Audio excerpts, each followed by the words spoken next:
What are the three most important metrics in your business? What are the three most important activities that lead to improvement in those metrics? In this episode, I sit down with Chandler Bolt, CEO of selfpublishing.com. This was my first time visiting his office in Austin and seeing firsthand how he's built his team and his culture. Your talent development framework, it's attraction. Do you attract great candidates? Then there's recruiting, which is kind of your outbound recruiting. Then there's hiring. How does that look like? There's onboarding. That's a really important piece that a lot of people screw up. Then there's the development and retention pieces, which is, I think, where you really got to obsess over. We dig into the metrics you need to run a sales organization and unpack what it truly takes to build a scalable company. Creating demand versus channeling existing demand. So what's the pain that they have that they know that they have? What's the promise that you're making with your product? And then what's the price? I think you got to nail those things to have product market fit. But most simply, it's from lessons he learned scaling from 0 to $1 million in revenue to what changes from 1 to 10 million. And then what shifts again beyond 8 figures. There's only 3 ways to grow the business. You can get more customers, you can increase your average order value, or you can, that's it. I think that's really good. All right, Chandler, we're taking over your office. I want you to break down what works from 1 million to get to that stage, and then to go to 10 million in revenue, and then from 10 million and beyond. But before we do that, when I walked into the space, there's one thing that really stood out to me. I mean, first it was your team was wonderful. They were like greeted us. Everyone was very warm and welcoming. The other thing that I noticed is you have metrics everywhere. I saw YouTube metrics on the TV. I saw sales metrics on the whiteboard right outside this room. Talk to me about why you have metrics so visible everywhere in the office. I remember going to an event one time with Vern Harnish, who wrote the book Scaling Up. Oh yeah. Rockefeller Habits, all that stuff. And he said, why do people get so excited about sports, cheering on a random team that they're not even involved with, and yet you can't get them to crawl out of bed in the morning to work at your company? Okay. His whole premise was because there's a scoreboard. Mm-hmm. And when you have a scoreboard, it becomes interesting because now I know if I'm winning or losing. So for me, that always stuck out to me. And his thing was, why can't you make business as fun as sports? Yeah. And so how do you do that? Well, you need to have a scoreboard. People need to know if they're winning or losing. That scoreboard needs to be visible. This is like all these kind of core components. So I just think if you don't know the score, you can't win the game.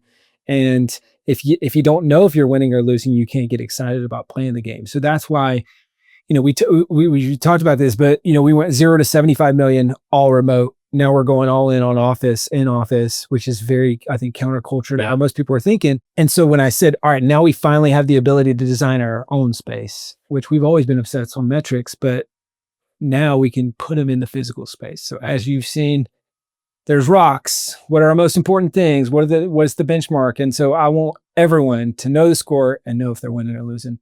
Okay. So walk through a few of those metrics. Like there's all of the content metrics that I saw, and there's the TV, is all the channel dashboards, all of that. What are maybe like 3 or 4 of the most important things that are up there? Yeah. Well, I mean, I think the most important thing for a business is revenue growth. Well, the most important thing is profit, but how do people control that on a daily basis? Not so much. So if you're trying to drive growth, you're probably trying to drive revenue growth. So I want to have that visible, but I want them, we could go in a whole conversation about this, but there's leading and lagging metrics, but then there's also I want each person to know what their top 3 KPIs are, no more than 3 key performance indicators for the success of their role, and then I want them to be visible. So to directly answer your question, we've got the media room. So in there, I want them to know, all right, on our social channels, are we growing follower count and are we growing revenue? On our sales floor here, it's a rotating dashboard where it's at the very top, it's where are we trending for the month. So if our target's like $1 million or something, okay, well, where are we at? And then how much, based on the month, how much percent are we there? Then I want to know, are we winning the day?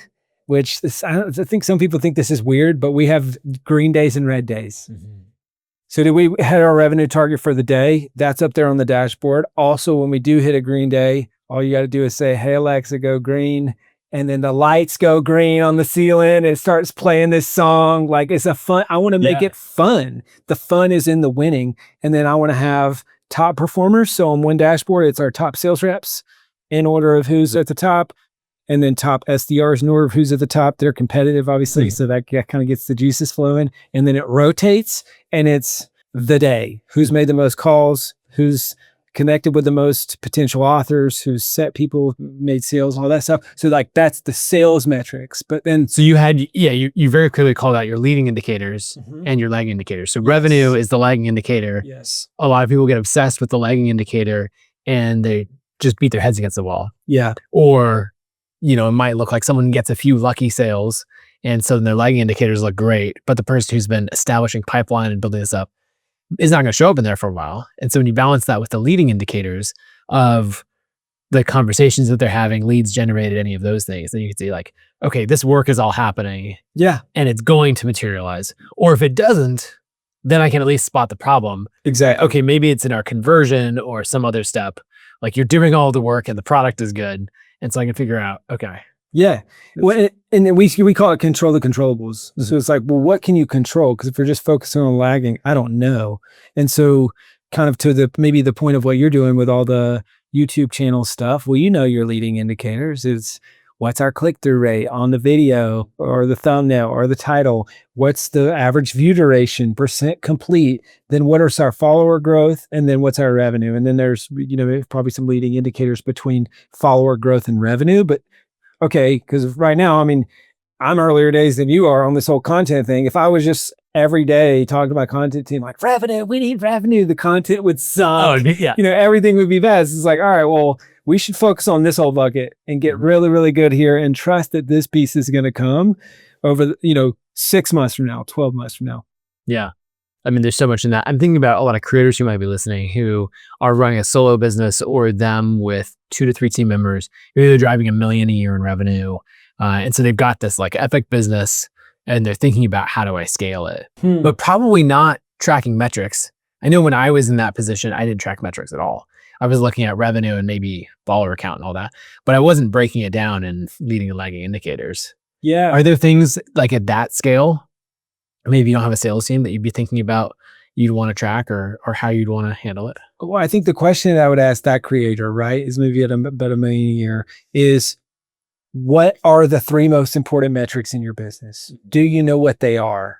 And then that's the starting point. But then after that, I would ask, what are the 3 most important activities that lead to improvement in those metrics? Yeah. Because then that's what you really want to get clear on. So is that the frequency that I am posting? Is that maybe a leading indicator is the size of my email list, right? And then, so what are the activities that actually drive that revenue? I'll just give an example. We found that the number of people who watched a webinar or a live training, or a video training of some sort directly correlated with the amount of people that book calls with us, and the quality of those calls, which directly correlated to the amount of revenue. So then we just said, all right, well, how do we get as many more people as possible watching a live video training? And so that's just kind of, because that's a lever.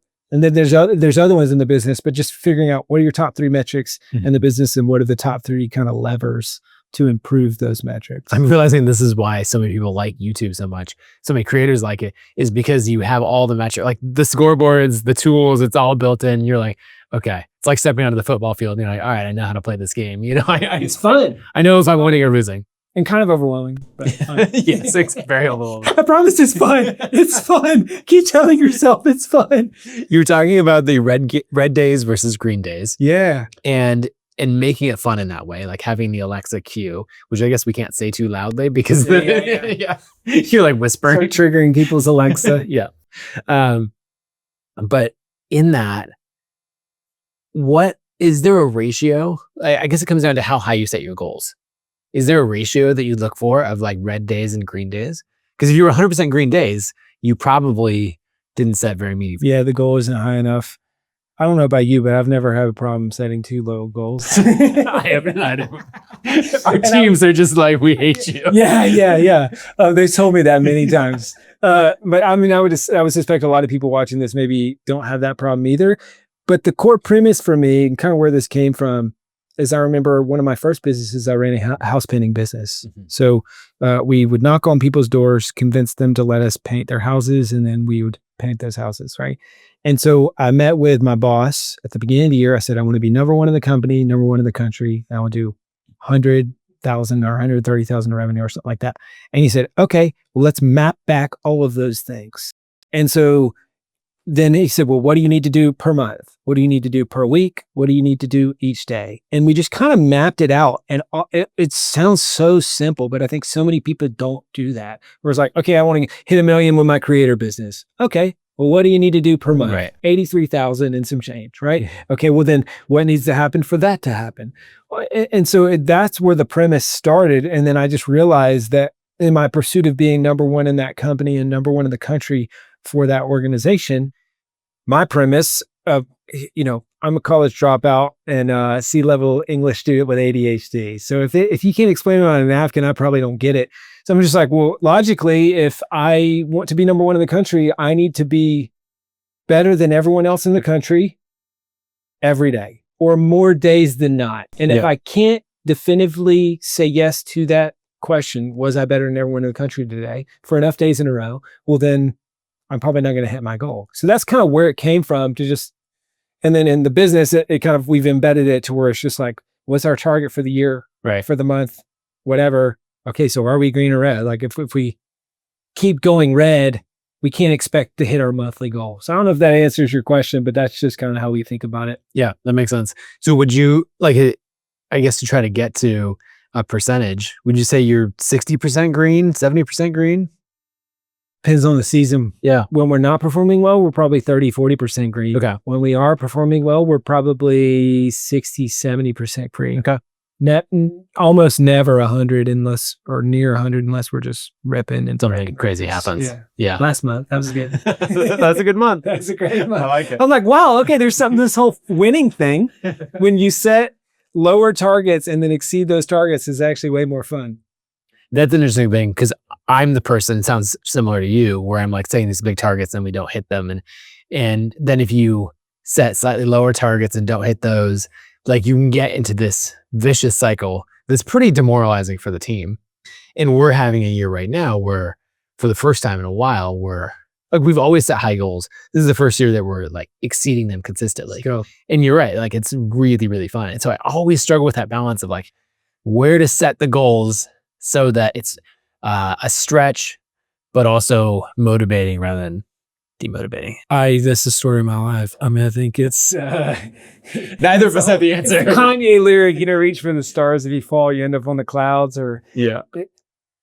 I think I theoretically want to do that, but when it comes to practice, I really struggle to do. Mm-hmm. All right, so let's go to this idea of going from 0 to 1 million, and I'd love to get a quick breakdown of like some of the things that you thought were most important in that, and then we'll turn our attention to 1 to 10 million. So 0 to 1 million, that is, you need paying customers. Mm-hmm. Until you have paying customers, you don't have a business, you have a business idea. I think so many people, creators included, they obsess over the LLC, the logo, the website, and a bunch of things that don't matter. I had a buddy the other day, and he's like, what do you think about this name for an LLC?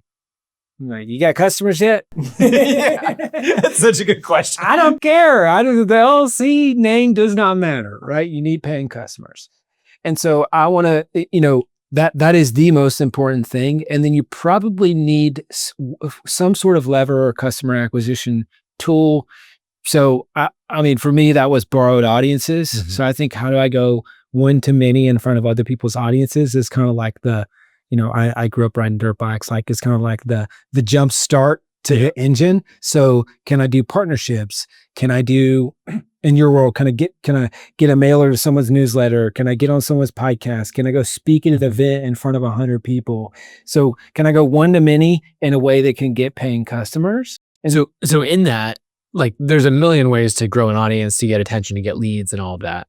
And we were hanging out in Montana, fly fishing, and our mutual friend, Brian Harris, was talking about how he used to have, for his business growth tools, as he was teaching clients, they had like 94 playbooks that they could run. And they distilled it all down to 4, which really is just one, and that is borrowed audiences. Yeah. And so choosing, this is the one thing that I'm going to do over and over again.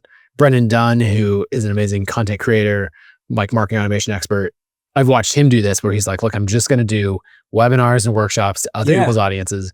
over and over again. And so like choosing one thing like that and just saying, I'm going to get ridiculously good at this. Yeah. I think works really well at that stage. When I think it's, to your point, it's one product, one marketing channel done well. And so for me, that first million, it was, we launched a self-publishing school at the time. Now it's obviously selfpublishing.com, but we launched it to a handful of affiliates. We did some basic ads, but really it was affiliates. And the launch was 80% of our business, 90% of our business. That's how we got to $1 million. And then the hard work starts. Yeah. So yes. Oh, man. There's so much hard work. I think it's hard to get to $1 million, which it is. But I mean, that's a real hard work. Like, I think that you should, maybe we should say this publicly, but I think you should lie to entrepreneurs and tell them that it's easier. No, just say that the first $1 million is the hardest. The first $1 million is the hardest. Because on one hand, it is like almost no one gets past that point.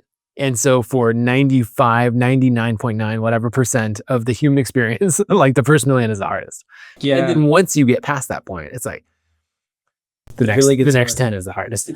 I know you're working on your book right now. This so parallels to stuff we teach people with book stuff. Is I tell them that writing the rough draft is the hardest part. Really, it's editing.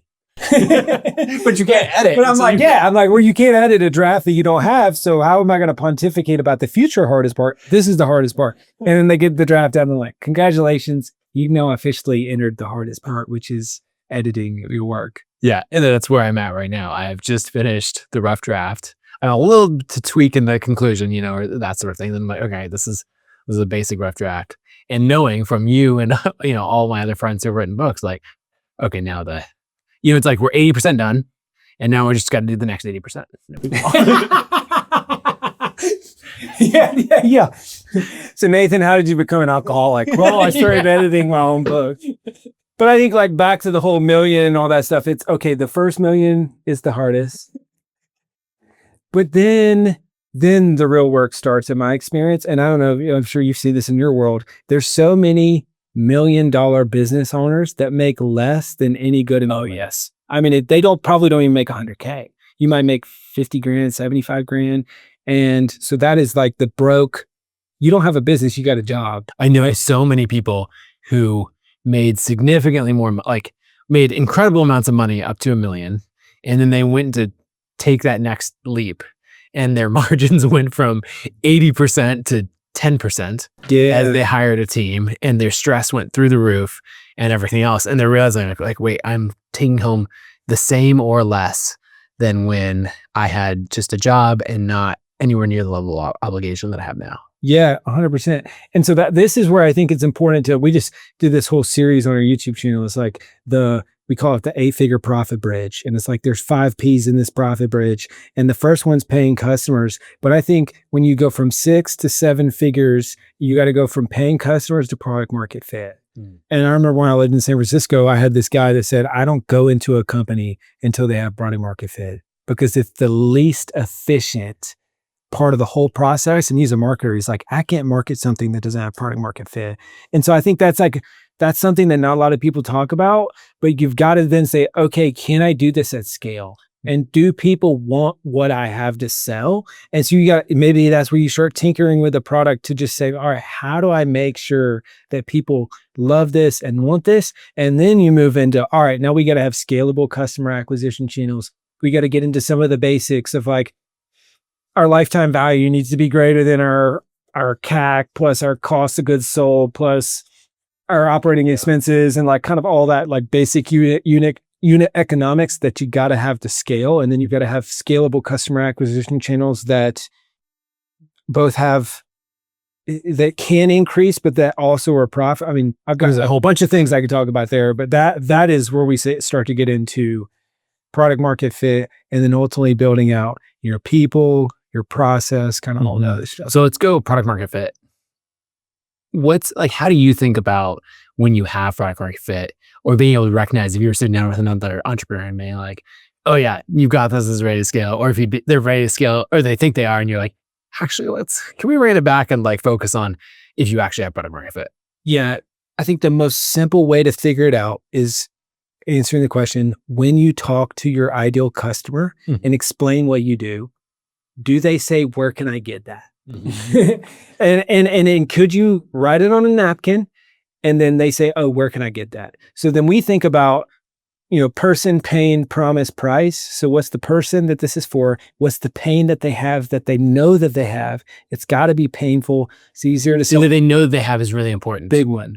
Because convincing them is, maybe you are able to convince them, but it's usually just this incredible uphill battle where you spend forever doing it. Yeah. Oh, what's the quote of pioneers come back with arrows in their back? I mean, if you have to educate a market, I think this may be breakthrough advertising. If you have to educate a market, there's so much more work that has to be done versus if you channel creating demand versus channeling existing demand. So what's the pain that they have that they know that they have? What's the promise that you're making with your product? And then what's the price that makes sense and your value-based pricing? So like, I think you got to nail those things to have product market fit. But most simply it's, hey, you have this problem. What if I was able to offer this, this promise, right? So you are my ideal customer. You have this pain or problem. Here's a promise that I think would be helpful for you. And here's how the pricing works. And then do you say Visa or Amex? Yeah. How do I pay for this? Shut up and take my money. Obviously that's the biggest one. If people are just like, hey, how can I pay you? Right. So that's how I kind of like think about it. And if you're not there yet, then what we did early on, and this I think is really practical for creators, is we did a ton of why didn't you buy calls. So people who applied to work with us or kind of like took the step right before working with us and then didn't do it, we just said, hey, we'd love to get on the phone with you for 15 minutes and just hear why didn't you buy. There were two benefits of that. One, we ended up making a bunch of sales because people just tell you their objections. And You're like, okay. oh, had I known that, I would have just answered that from the beginning. It's like, well, I need to talk to a real person. It's like, well, great. I am a real person. Let's get you signed up. Right. So you ended up with a bunch of sales from that. But then the second thing is we ended up with so much feedback. So how'd you hear about us? What's the problem that you have? What'd you think of the pricing? Like all this stuff. And so then we used that in all of our future marketing material. So the next time we launched and started marketing, people were like, man, it feels like you're reading my mail. Right. How did you're speaking exactly what I'm thinking. How did you know that? Well, because I talked to 50 people just like you, and I took notes in a spreadsheet of all the problems that you're having and all this stuff. So, and then I just regurgitated that back to you on the sales page and the marketing materials, all that stuff. So sorry, this is a super long answer, but that's kind of how I think about the product market fit. Yeah. Okay. And then after product market fit, what was the next thing you wrote? It was profit. So if I love this quote from Keith Cunningham, which is revenue is vanity, profit is sanity, cash is king. So if you don't have cash, you're out of business. Yep. It doesn't matter if you tell the bank, oh, but look at my P&L, I got so much profit. It's like, well, your profit is not cash. That was a weird one to me. I'm like, wait, what? Profit's not cash? Yeah. I thought that's the same thing. Turns out it's not. It's at all. Right. But we're not even there yet. I mean, that's more of like an 8-figure problem in my opinion. Kind of. But then you got to be profitable, and then revenue is vanity. So this is where when you're crossing over, maybe you're $1 million a year, a few $1 million a year, you got to start looking at, am I profitable? What are my most profitable channels? Because that is going to fuel scaling. So I just think, so many people get into this wiener measuring contest of revenue. And it's such an easy thing to throw out there. And then especially if we're in the digital marketing space and people are relying really heavily on affiliates or something else. Oh, yeah. Then someone's like, oh, I did $1 million launch. And you're like, cool, can I see the unit economics behind that launch? They're like, I did $1 million launch. Yeah. I don't know if you heard me. It was $1 million. You're like, let's stay but you focused on took the home vanity. $50. Right. It's like you bought someone a car for your affiliate contest. Like, how does this work? Yeah, I mean, I think it's I think you've really got to start looking under the hood there and say, how do I get profitable? Because if you're not profitable, it doesn't scale. And I don't know, kind of to your point, I think oftentimes you show up to these entrepreneur meetups and they're like, all right, what's your revenue at? Yeah. What's your head count at? Yeah, those are the two metrics that are like socially acceptable to throw out, I guess. What they really want to know is how much did you make in your bank account last month? But they're too scared to ask that. So then as a newbie entrepreneur, myself included, I fell into this revenue trap, this people trap. I call it chasing the revenue rabbit. It's like, oh, I want to sound important amongst my peers. So I sound more important if I tell them I have more employees. Right. So let's get more employees. Yeah, exactly. Which is the most devastating thing you can do for profit. Like, that is the most expensive line item in every business. And your time and your well-being. And then, well, I think I'd love to hear kind of your perspective on this, because I think you've very publicly, for a while at least, we're like, hey, we've got X goal with X employees. And that's been really inspiring to me, is like, how much and how well can you build with a smaller headcount? Yeah. So I actually had this idea. I've always loved a small team, because then I feel like you can really invest in people. It forces you to have like the highest quality team. And I think, just great team members attract other great team members. And so I actually had this rule of like, we're going to grow to 50 people and we're never going to grow beyond that, because like software should give us leverage, audience should give us leverage, automation, all of that. I realized that I had too many ambitions for like other product lines or things I wanted to do to fit within the 50 people. And it created some weird like team dynamic things of like, oh, we're at 46. So if this other role opens up, does that mean that, Joe's got to go? Or like, it's like not a useful thing. So it was like interesting in theory, but like in practice, not so good. We ended up switching over to a revenue per employee model. Okay. And so now we won't hire unless we're at least $500,000 in annual revenue per employee. Now the team's bigger. We have 98 people on the team. So I guess someone could do the math on revenue if they want. There you go. But that's the model that's worked well for us. And there are like very rare times we might hire slightly ahead of that if we know we got to get this role and seat, but it forces that efficiency. Yeah. And then we just have a steady plan to increase. And I think we also got to a size relative to the number of problems we're solving in the market that it fits pretty well. So like we're going to end this year right at about 100 people. And I think next year we'll grow to like 106. Oh, cool. So it's not like, you get these companies where it's like, we're going to double headcount next year.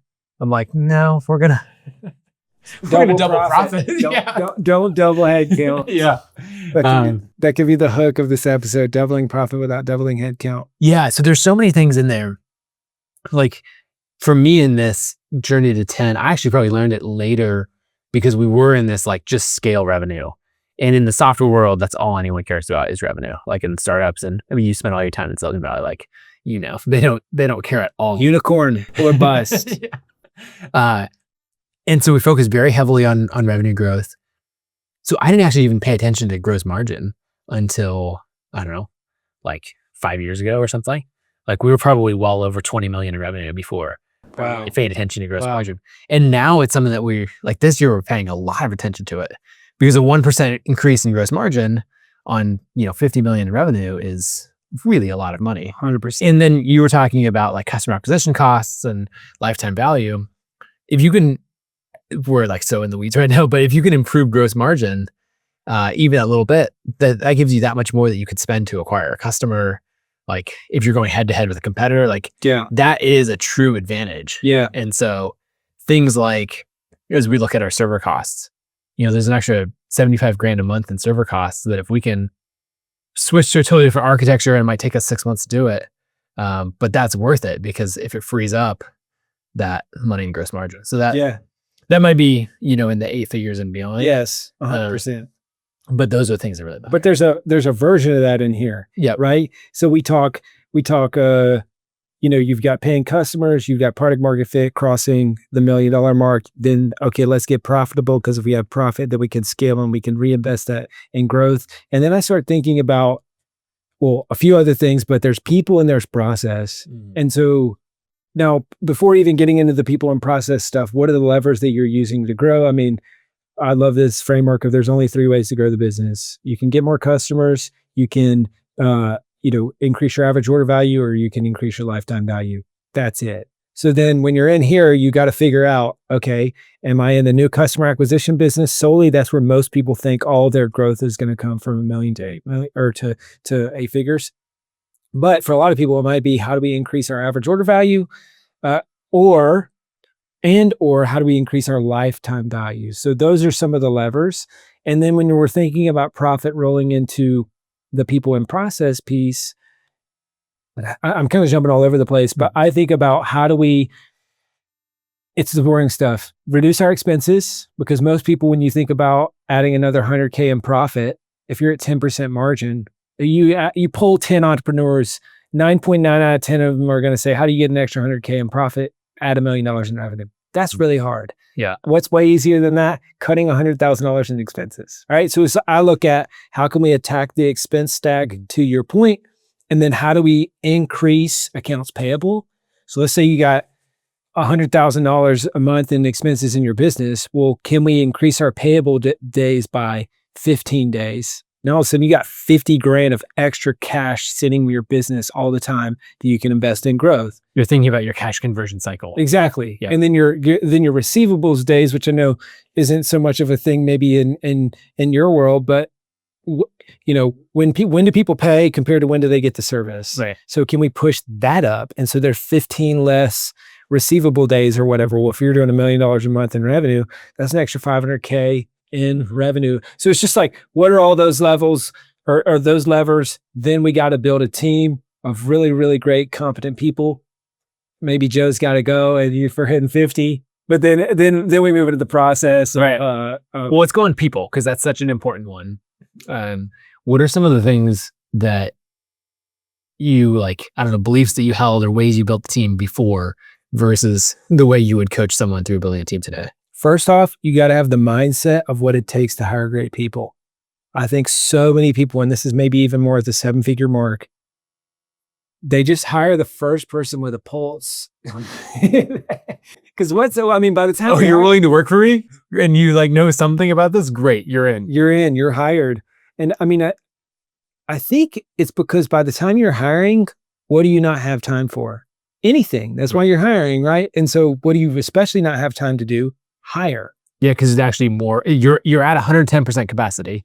And so you're saying, great, I'm so over capacity, let me go hire someone, which is going to put me at 140% capacity. Yes. Until that person is not hired, but trained. Yes. And so every short-term incentive is saying, get anyone in the seat as soon as possible. Yeah.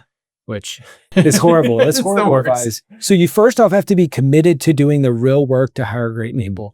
That means the extra interview, the extra few hours recruiting, the texting 50 people asking them for referrals for the like all of the non-sexy stuff.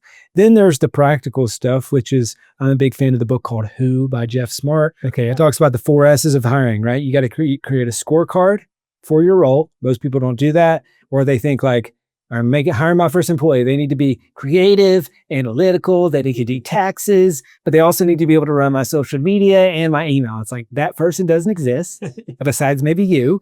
So you got to have a clear scorecard then for the role. Then you got to source the best candidates, as many as possible. We try to have at least 50, if not 100 applicants per role that we fill to make sure that there's quality somewhere in there. Then you've got to select the best ones. So through a good vetting process, interview process, maybe even a test project, and then you got to sell them one working for you, right? So the best people are probably not unemployed, and the best people are probably not dying to come work at your company. You got to sell them on the vision and why it makes sense.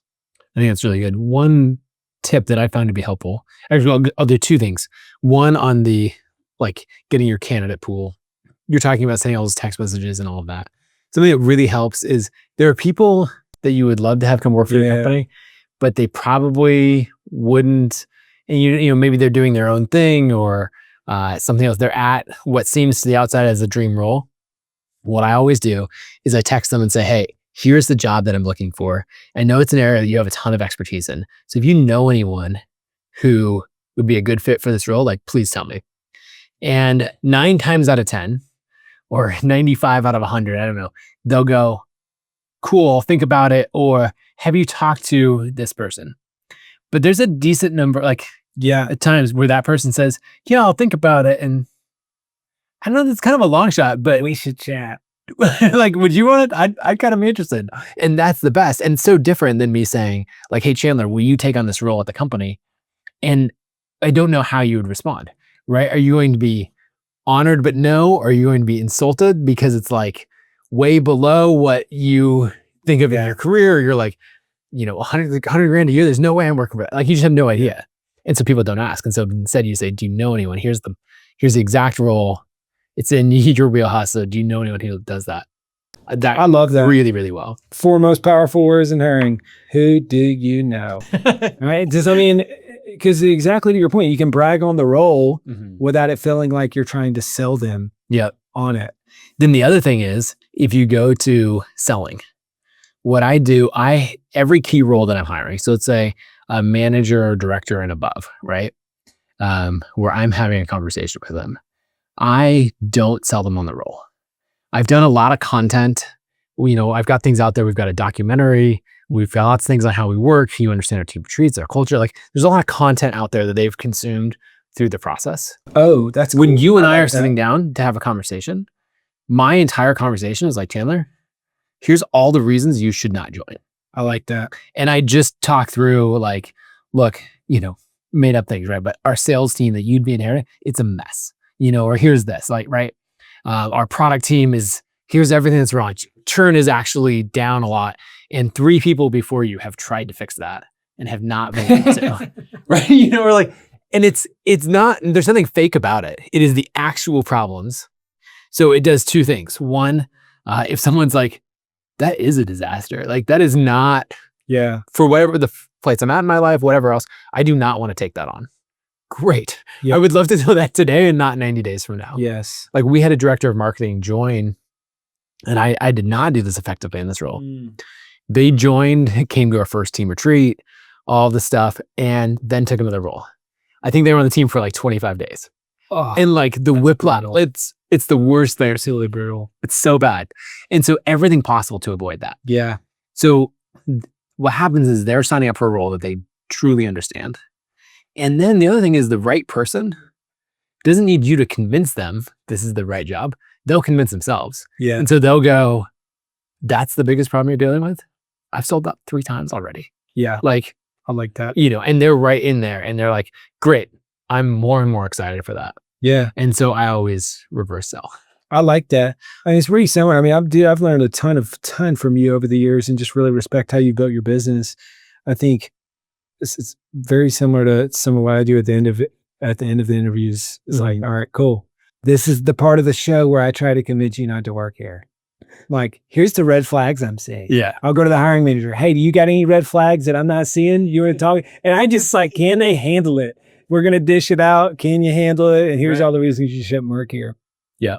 I love that. Okay. So in people, let's talk about from the people side, you got them hired and they're actually inside the company, like shaping that culture. Yeah. Obviously the goals, the metrics, the vision, that's really, really important.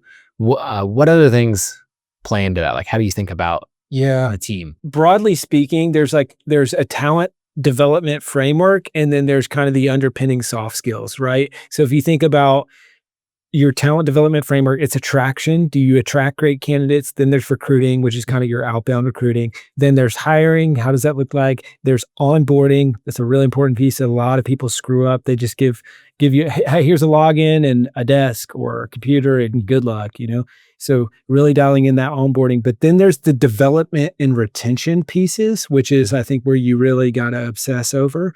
Now, you start building a lot of that kind of from 7 to 8 figures. And then there's the process piece, which is kind of like the 5th and final component from my vantage point. But so then how are we retaining people and how are we developing people? Book clubs, training, the culture, all of those things. And then kind of the final not so fun things is like offboarding and happy leavers. So like, okay, when people are no longer a fit, how do we productively exit them from the organization and do it in a way where they're a promoter, not a detractor? So that's kind of how I think about the whole talent framework. And then there's the cultural stuff, right? Hey, what are the core values? How do we reinforce behavior? How do we correct behavior? How do we award stuff? Like, all kind of the Okay, so we got to dive into both of those. But let's start with like offboarding team members. Because a mistake that I made for a long time is I was way too patient and tried like to really bring along this core group, right? And I ended up doing a huge disservice to like basically the entire team. You end up losing your best people. Yeah, you lose great people and you can't attract other people. And then they're like, oh, I'd love to join, but well, hold on, why is your growth not? They're like just not, they're not as interested. And so when I thought I was doing something to like helping them out, I was actually hindering them in their career. Yeah. And so we've, over the last 2.5 years, we've really transformed our team, and it's been a ton of hard work. But offboarding people and then doing it in a way where they're a net promoter of the company afterwards is really, really hard. So I'd love to hear, guys, about that. That's really hard. Like there's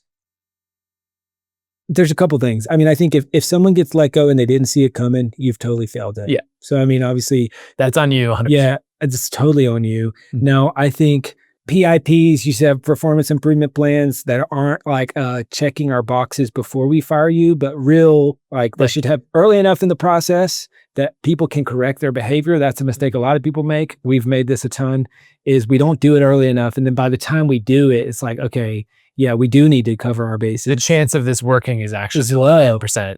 So then I'm having to talk to my team about this and then talk to myself, when I get home and look in the mirror, you're like, you idiots. No, but I'm just like, hey man, you're trying to be nice, and there's a difference between kind and nice, right? You're being nice, but it's not kind. It's not kind to this individual. If you were to just have the difficult conversation earlier, they could truly correct that behavior. So I'm trying to shorten the speed from feedback or the time when someone does something that is not up to our standard to the time that they get that corrective feedback. I want to shorten that as much as possible so that people always understand where they stand. And so then there should be key performance indicators in place to where they know if they're showing up every day or every week, like I'm red. Right. Okay. You think this is a surprise that you're not doing well? Like I want them to be bringing it to me of like, hey, I feel like I'm not performing well. Because it's obvious.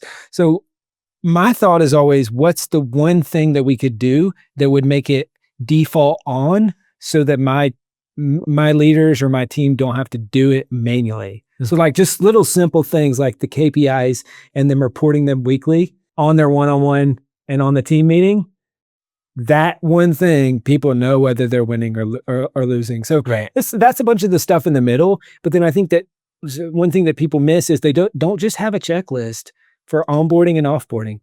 It should be simple. You do it all the time. Like, why do you not just have a checklist of like, here's how we do the conversation. Here's how we do the access.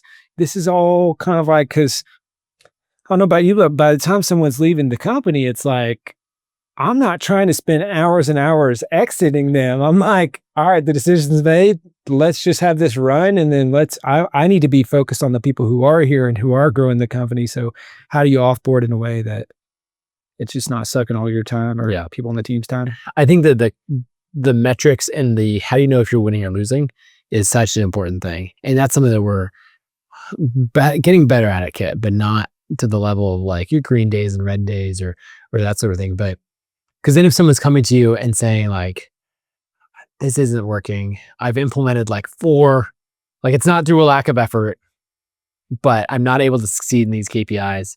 And then they might even say like, and I think the KPIs are fair, right? Then they might, you mutually decide to part ways or however it ends up, but they might have a better idea. They're saying like, oh, Kit or selfpublishing.com, like that was not a place for me to thrive, but I understand the type of person who would. Yeah. Instead of like, I hate Nathan. Yeah. And so like just that visibility makes a big difference. Have you seen IHateNathan.com, by the way? No, I'm kidding. Registered by Chandler Bolt. But no, I think like domain names. That is the hard part, is the happy leavers. And I've made a ton of mistakes on this because I don't know about you, but sometimes it's just like, it's not working out. It's like, you suck, you're gone, you're dead to me.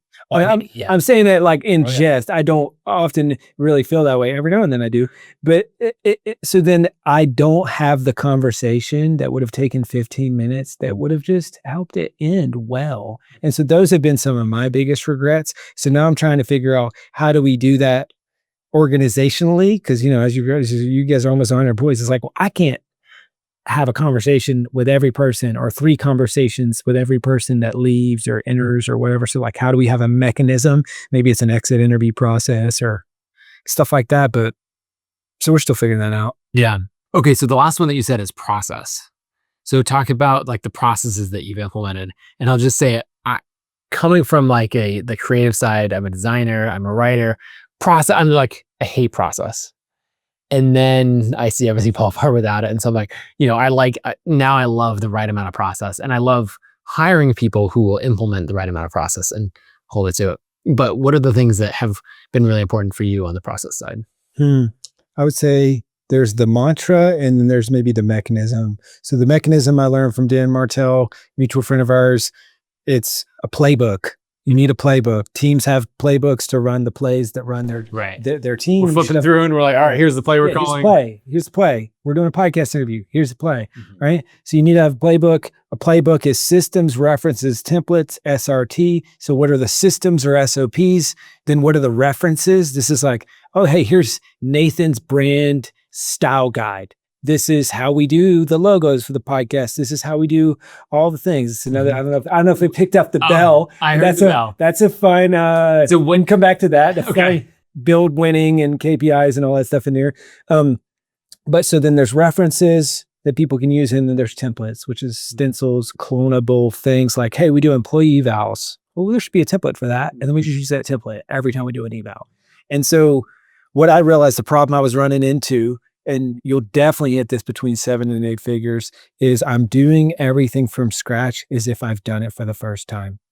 And then I hear this idea of a playbook and I'm like, well, hold up, you can't playbook me. Yeah, I'm so special. I'm so talented. This is so unique. You cannot possibly playbook this. Spoiler alert, you can, right? Almost everything, right? But then there's the way of thinking, because maybe someone's watching this right now and thinking either you can't playbook me, or, okay, I get it, but this is the problem for me. What do I playbook? Like, what does this even mean? It's almost like there's these goggles that once you put them on, now you start to see it. Like you start to see where you can do this in your business. But if you don't have them yet, how do you do it? So there are 3 questions that are really helpful for me. Is if it passes any one or all 3 of these questions, there should be a playbook or a process around it. Does it take more than 5 minutes to do it? Okay. Is it something that you will do more than once? Or is it something you don't like doing? And so that was just like kind of a simple 3 questions to know. That's a very low bar. Very, very low bar, right? But if you think about that, if it passes all 3, like for me, it was taxes. So it's like we would get around to end of year taxes, and it's like, all right, well, let's see. What do we need to do? What are our write-offs? Oh, hold on, I think I actually have this. And I just realized when you're in history, you filed an extension. And so then you're like, we're not talking last year's tax. It's not like 18 months ago. We're in October, y'all. This is for the previous year. What year are we talking about? I don't even know. But so then for me, it was like, okay, this takes way more than 5 minutes. I am going to do this every year until I die or until Uncle Sam decides to start charging me. And I hate doing this. Why are we reinventing the wheel? There needs to be a process. So I could nerd on this for like a really long time, but I think on a bumper sticker, those are kind of the 2 things. And then the other thing also that I picked up from Dan is what he calls the camcorder method. Because you think like, oh, I've got to document this whole thing. And he's like, no, you don't. Like record the screen on your iPad as you talk through giving feedback on the landing page design, right? Or record a Loom, and then the person that you gave it to, they make the process. Yes. And so we also take it where like, I just want to do the task. I don't want to go and spend 4 hours creating documentation. And it's like, good news. You don't actually have to. That's great. And so then you just say, hey, here's the task. Here's the video of me doing it the first time, walking through it. I've got commentary on it, things to look out for and all of that. And then what I'm looking for back from you is the task done by you. And I'm looking for the SOP of you outlining how to do it. I'm going to review those 2 things. I'm going to be like, oh, you missed these 2, but otherwise it's perfect. Yeah, I like that. All right. 10 million and beyond. Now we're in like rarefied air as a business of like very few companies get to this stage.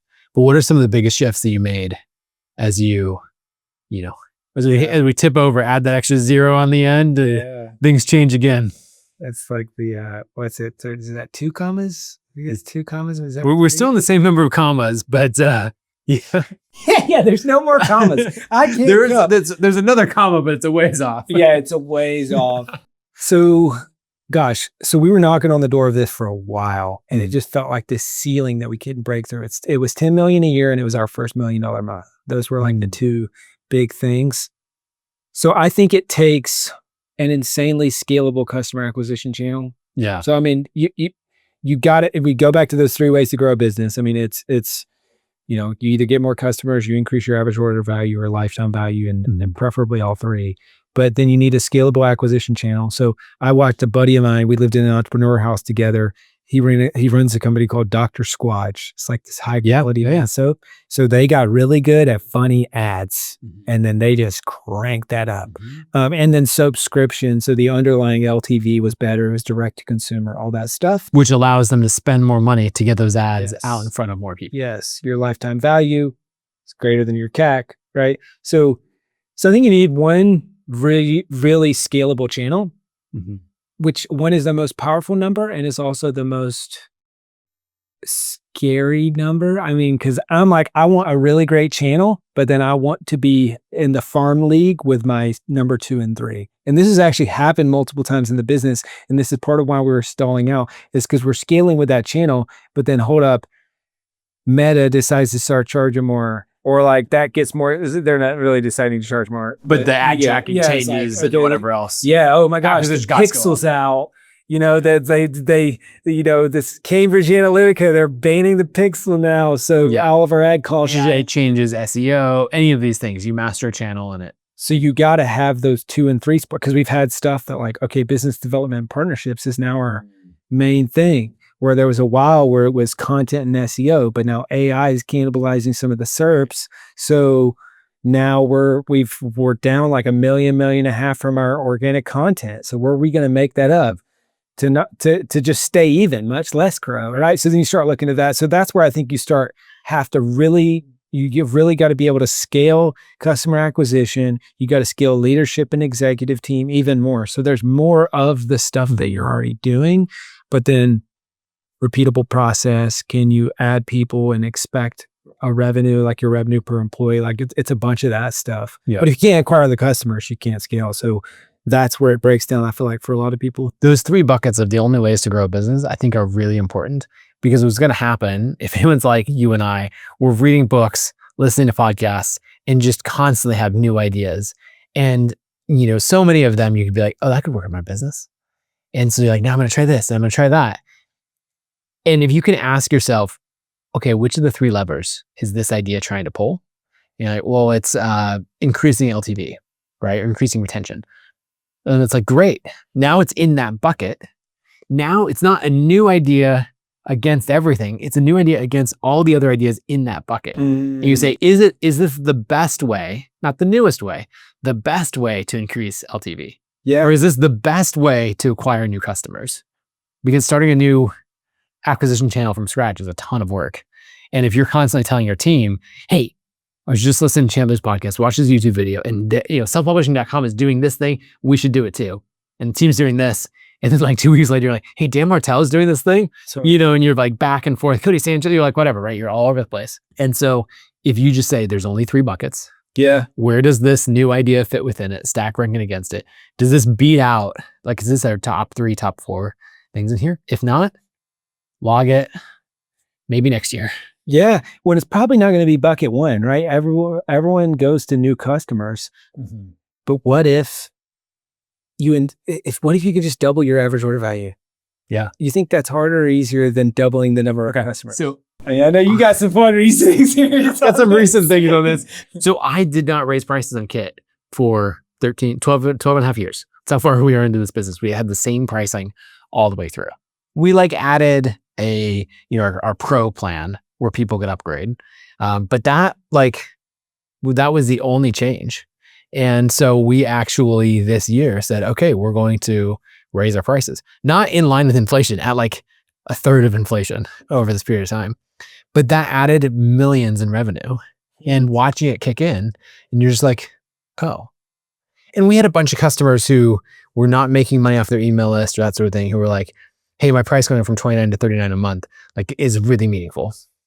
Right. But for the most part, the people who are like, I know how to use email to make money, we're just saying like, I pay you all a tiny fraction of what this channel makes for me. And almost no one cared. Yeah. Now there was a lot of noise because when you have 65,000 paying customers, like 1,000 people being very vocal feels like a lot. But ultimately, I was constantly like, how do we get new customers in? How do we retain more of them? And I was obsessed over those too. Yeah. And it was really a new product leader coming in and saying, hey, It's this other bucket. Like, Little bucket. let's, and then that gives us more profit to reinvest. That, like, all of these things, recruit and retain a team. Like, it just changed everything. And it was, I got well over 40 million before I actually touched that bucket. And this next year, we're really looking at, like, so only 7%. So you guys are doubling prices next year? No. You heard it here first. No, I'm kidding. No, this next year, what we're really looking at is our Create a Pro plan of, like, how do we add more value to that so that people like voluntarily move to this higher plan as their business grows and everything else. Because we realized, like, okay, we're at 7% of our paying customers on the Pro plan. What if that was 14%? Yeah. And you're like, you run the numbers in the spreadsheet and you're like, oh, that is a wild difference. Like, okay, that's worth a lot. Yeah. And that's AOV and LTV, right? Mm-hmm. And I'll use that just as a quick example for people watching this. I mean, so let's think about that. The plan from 29 to 39 bucks, right? That's effectively like a 33%-ish price increase. Now on 65,000 paying customers. So if you think about that, if you were to get 33% more paying customers, that would be what? 20,000 customers, right? So it's like, do you think it's easier to get 20,000 more customers or to raise your prices by $10 a month? Right. And effectively, I mean, those have the same economic impact in the business. Right. And one is 10 times harder. Crazy, right? Yeah. But so that's why I think that's a great illustration of most people are so obsessed with this bucket and they're leaving so much money on the table. Yeah. One of the other big shifts that you made in this, pushing past 10 million is in person, right? We're hanging out in your office. You got a beautiful studio. You got the team here, the metrics up there, all of that. How many people do you have on the team now in person versus remote? Yeah, somewhere between 20, 25. So so we went from 0 to let's call it 20 and change people in person over the last year. And we've kept headcount relatively same. So we're about 60 people total. So if someone leaves and like that, you're just rehiring the role, assuming the role is important. That's also, as an aside, so many people, someone leaves, you're like, okay, cool. So backfill the role. And like 6 weeks later, we have the new person and great. And no one paused to go, do we still need that job? Yeah. Is that still the best use of this bucket of money? And like probably 30% of the time, the answer is like, no, I'd actually reallocate it. But I would say almost every time it's just an automatic backfill. That's a great point. So that was an aside. What you're doing here is you're saying, hey, we love our remote team. We've got some great people who've been with us for a long time, all in on that. But when we're hiring new roles, we're hiring in person and gradually. Is that right? Yeah, exactly. And then some of them we just said, hey, like we need to intentionally push. We need this role in person. Like, my assistant, that was one of the first ones where I'm like, hey, it's a game changer. If I'm gonna hire other people in person, like an in-person assistant will exponentially improve the effectiveness of this role and the value to me of this role. We're moving that role in person. Like, so stuff like that. That makes sense. Okay, why are you all in person? It is very counterculture, I think. I looked around and I could count on one or two hands how many businesses were bigger than me that were remote. So then I just said, okay, what got us here won't get us there. Am I trying to swim against the tide or am I trying to swim with the tide? And I think when I reflected on that, I realized that the reasons why I hadn't done in person were because I didn't want to be tied down. I knew it's just all me. It wasn't actually just objectively saying what is best for the business. And so I said, well, hey, if we want to get to this next level, I think I'm a better leader in person than I am remotely. I think we can train, collaborate, et cetera, faster. All of our media stuff gotta be in person. What am I gonna like record myself? I don't know how to set up the camera. So it was just, we're kind of plateauing at this, 10, 11 million a year. What do we break through? I think what got us here will get us there. And I had a bunch of models to see other businesses thriving or people who had switched, like a Dan Martell or like an Alex Hormozy or like a Russell Brunson or like, that's just in our industry, much less outside of our industry, seeing, okay, it's possible, but doesn't mean it's the best way to get us to where we want to go. And we've taken a different approach. So we built Kit remote, from day one, very deliberately. I think two things that stood out to me in that is one, I'm able to recruit a team remote that I'm not able to recruit in person. Yes. We do this thing, like often we're sitting around as a team, we'll throw out hot takes, like just for the fun conversation. And so we'll be like, all right, hot take, I think we should whatever, right? Or like, I don't know, that this partner that we did this whole deal with was actually a net negative on the business, you know, and like, cause it's a hot take and there's a lot of trust in the group. So it like sparks these fun conversations and all that. But one of them, someone threw out like, hot take would be way more productive in person than, and like everybody looked at that person like, yo, shut up. This is within our exec team, you know, and we all agree with that, but, you know, but then we were like, okay, so who's moving where? You know, and we've got New York, we've got Charleston, Boston, and Boise, and, you know, Kansas, and like, we're all over the place. And we're like, you know, we're all at the stage where we've got kids and family and all that. And we're like, well, none of us are moving, right? And so it was an interesting trade-off. But one decision that we made is that, hey, if we ever have important work that we have to get done, we're going to not hesitate at all to get on a plane. And so whether like we just did our exec offsite outside of Charleston, we spent 4 or 5 days together, like dialing in our plans for 2026, all of that. And like, it's a commitment to be away from kids and family and everything for that time. But like, we think of that as a trade-off. It is. To being in person. Or saying like, hey, we'll pick a city, I don't know, like Minneapolis or something that is like a major airline hub that we can all get to in a 3-hour flight. And it's like, let's spend 36 hours and just hash through whatever we need to, and then go back to our focused work.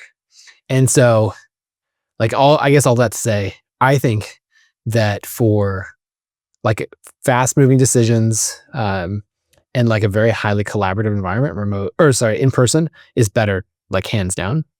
And I just think it's some of the other trade-offs of like deep focused work and remote hiring. Yeah, you're like a talent 100%. Pool that fall on the other side. All right, there's so much more that we could say on remote versus in person. We'll have to do a part 2 as you come into my studio. Come to Boise, we can get up on the whiteboard. Ironic, I'm coming to your office to discuss how you do remote. Remote versus in, yeah, all of that. If people are interested in that whole discussion and debate of remote versus in person, like definitely drop a comment on the YouTube video because that'll be fun. And I want to see your guys' debates. Who's right, who's wrong in the comments. Ooh, that'd be fun. I'll be responding. Let's do it. Chandler, this has been amazing. Like your attention to detail, the frameworks that you have, the way that you lead. I love it. I love coming here and seeing your team, your culture, all of that in person, and just see, like I've always known you and how you've built the business, but seeing like the team be the in-person embodiment of that has been really, really special. So thanks for having me. Thanks for coming on the show. Is there anything like as people follow you and your content journey and everything else that you'd want to direct them to? Thanks for being here. First of all, I've learned so much from you over the years. You've inspired me from up close and from afar. Just watching the way that you build your business is really incredible. We're doing a bunch of content stuff too. So Chandler Bolt YouTube channel and the selfpublishing.com channel. You guys can subscribe over there. We've got a bunch of content around scaling businesses. So I love it. Yeah, a lot of the frameworks that you're breaking down, you're like, oh, I have a full video on exactly, you know, what we covered in 90 seconds. There's a meaningful piece of content on that. So people should go check it out. And also another thing that we didn't talk about is you and I are both deep advocates for writing and self-publishing books. We built our careers on this idea. It's so important. And so people should check out selfpublishing.com if you have any interest in doing that. Dude, good to see you. Appreciate it. If you enjoyed this episode, what you're really going to love is being in person with creators like Chandler. So you should come to Craft and Commerce, which is our annual event for 400 creators to gather in Boise, Idaho. You can come see this studio, record at Kit Studios, and really just meet and learn from people who are at the intersection of really honing their craft and creating great art and trying to earn a living from it. So if you go to conference.kit.com, tickets are on sale now and you want to get them before they sell out.